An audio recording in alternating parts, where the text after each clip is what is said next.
Okay, so we're going to be talking about the third chapter, Giants in Time. So the first concept that I will talk about is that literary figures are immortalized and absorbed by literature.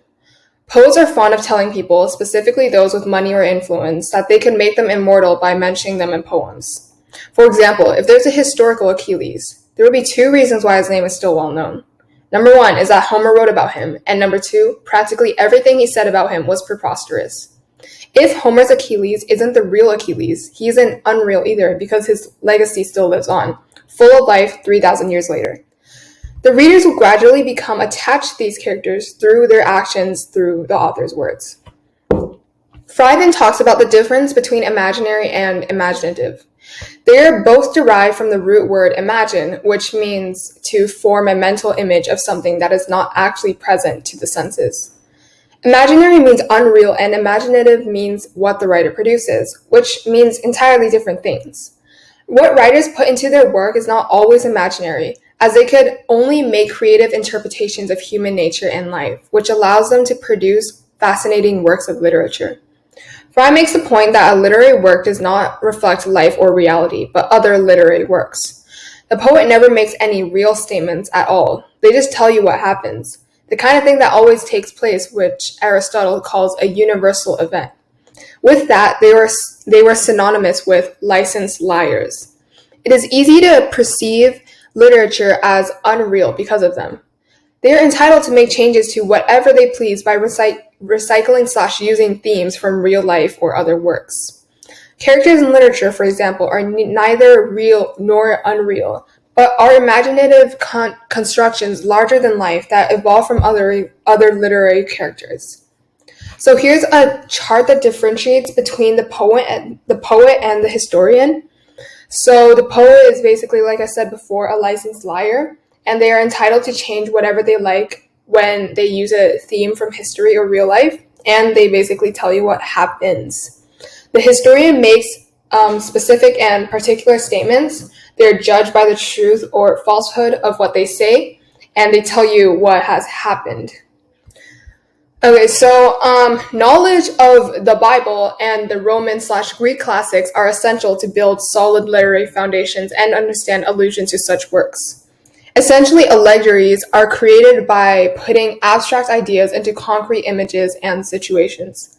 For example, Fry tells us about a flock of sheep.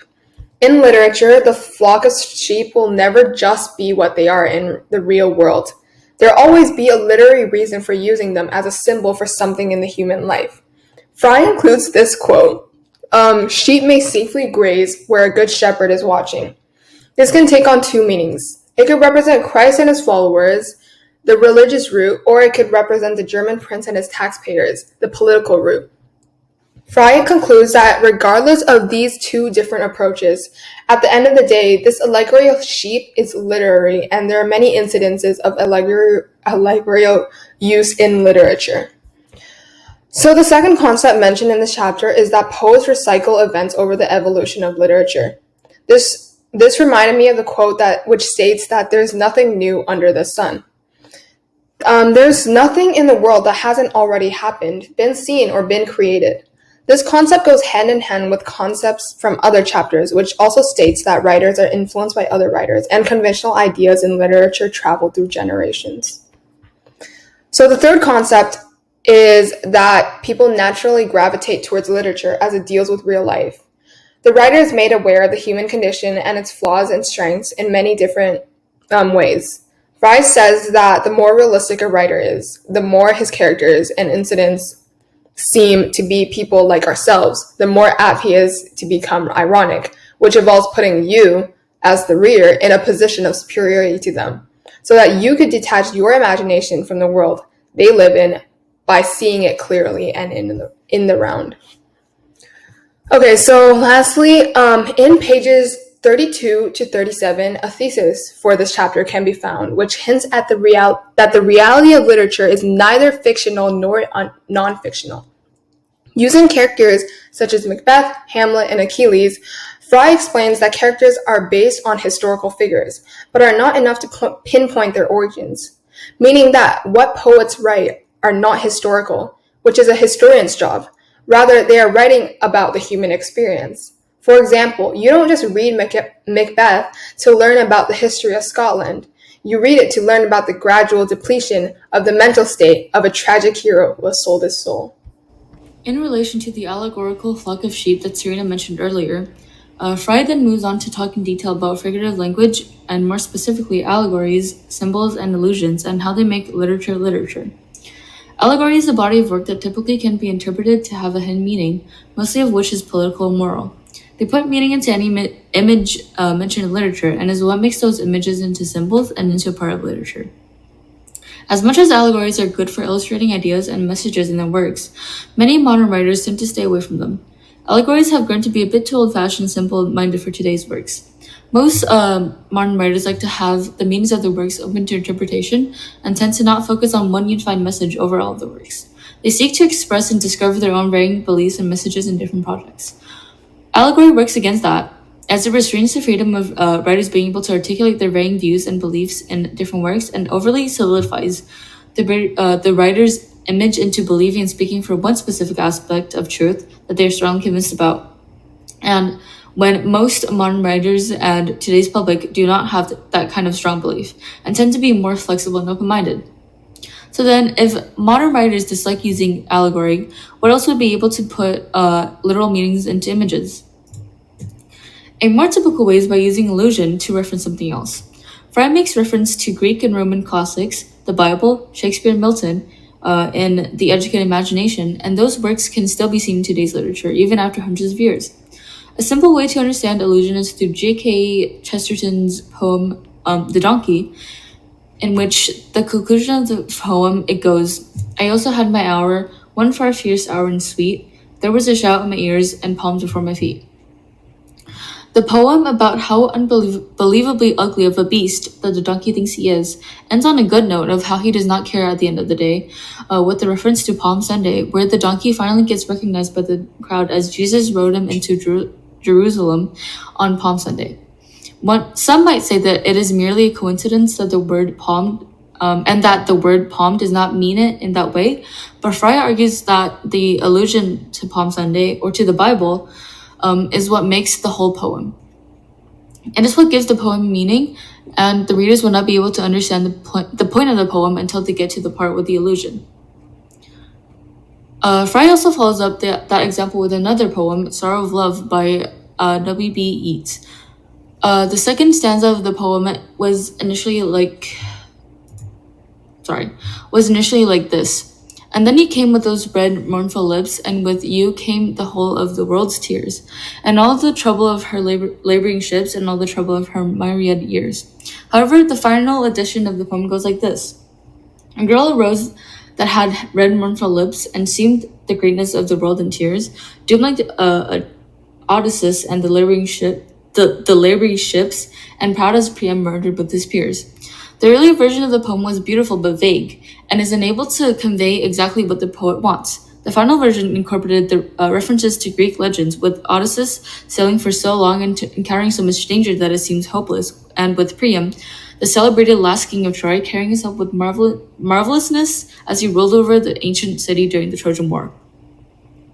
This gives a better measure of value to those lines and expresses the poet's intentions more precisely.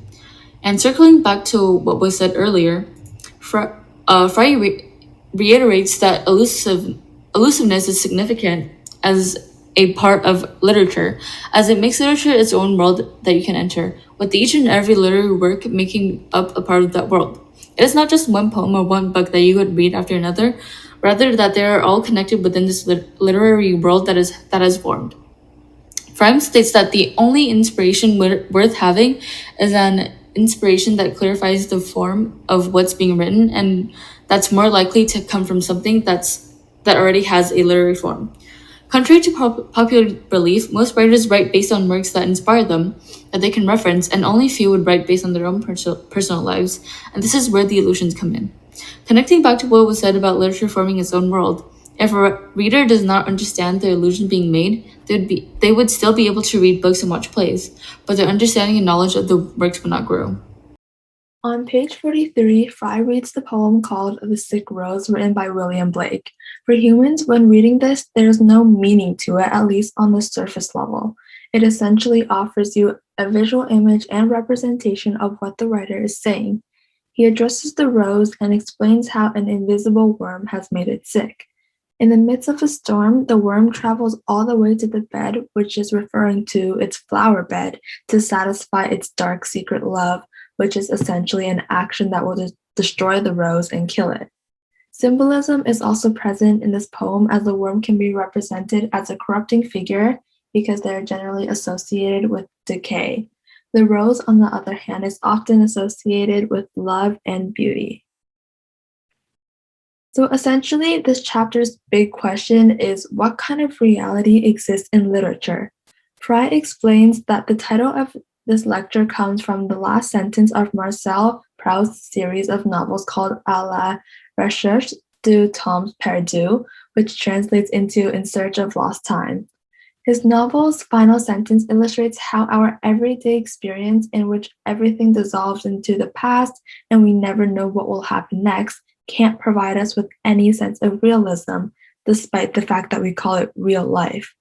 Proust explains that he does not consider people from the moment they are born until the moment they die. Rather, he considers them to be giants immersed in time.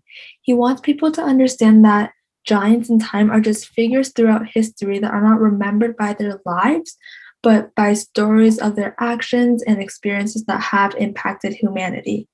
To further explain this, it means literature can take us outside of our daily human experiences, and this is what leads to our imagination. Characters from plays or novels don't necessarily disappear once a book is finished. They will still continue to exist.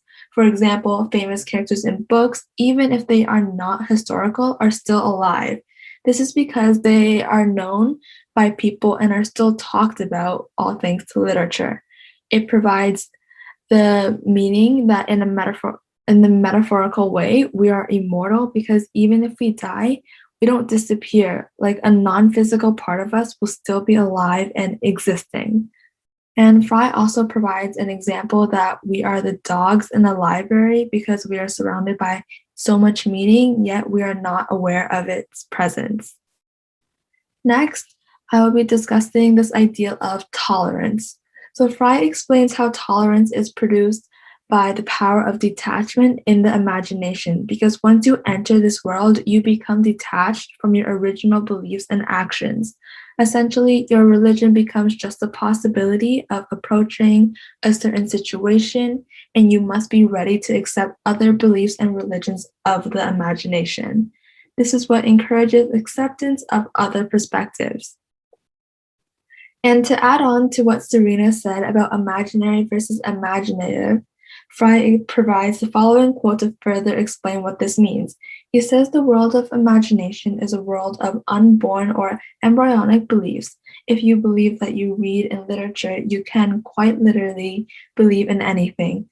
This is concerned with Fry's theory that content provided in literature is neither real or unreal. And to summarize, here are some of the key ideas that Fry discussed throughout chapter 3. Firstly, Fry goes through the reality of literature and explains how it is neither fictional or non-fictional. He also explains how figurative language serves a purpose in literature. And lastly, he speaks about the detachment of imagination that evokes tolerance and the origin of the title for this lecture.